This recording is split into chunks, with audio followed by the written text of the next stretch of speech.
At yan mga kabiyahe, dumaan muna tayo dito sa 7-Eleven mga kabiyahe para magkarga ng RFID mga kabiyahe dahil low balance na mga kabiyahe.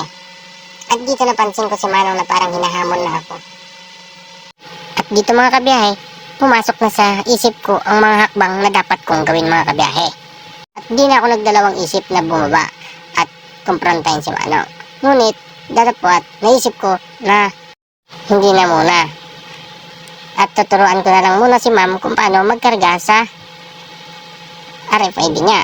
At yan, habang tinuturuan ko si ma'am, ay iniisip ko na mga estratehiyang gagamitin ko kay Manong mamaya paglabas ko.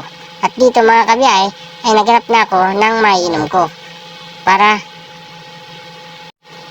may lakas ako sa paglabas ko at sa pagharap namin ni Manong.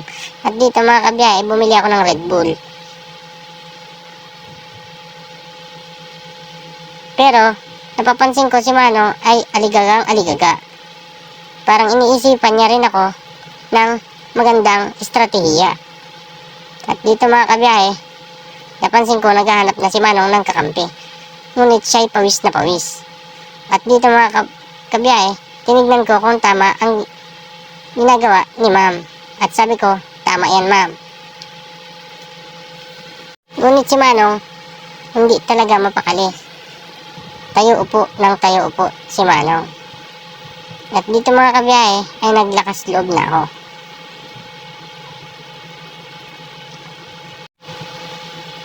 At nakita ko si Manong nang titig sa akin.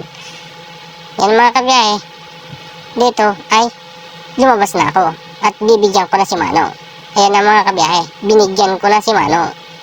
At ang sabi ko, itong Manong, piso mula sa puso. Ngunit di makapaniwala sa binigay ko si Manong. At paulit-ulit niya itong tinignan, di siya makapaniwala na may gumagamit pa pala ng gantong pera ngayon. At dito naramdaman ko na nawala ng gana si Manong at tila ba'y nabalisa sa kanyang nakita.